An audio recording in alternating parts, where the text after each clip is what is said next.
Time to learn about power-ups. Drive through power-ups to pick them up. Trigger them with the fire button. Let's see what each power-up does. This is a shunt. Shunt targets the next car in the pack, even if it's out of sight. Here's a nitro. Nitro gives you a huge burst of speed. Use it to move up the pack.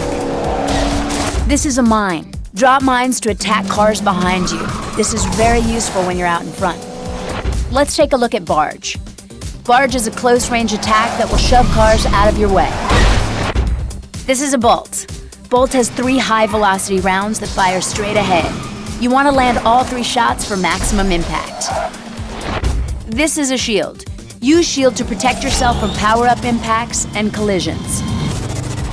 This is a Repair. Use Repair when your health is low and save yourself from wrecking. Here is a Shock. Shock launches lightning domes to the front of the pack. This is great when you want to level the playing field. So those are the basics. Should keep you going for a while.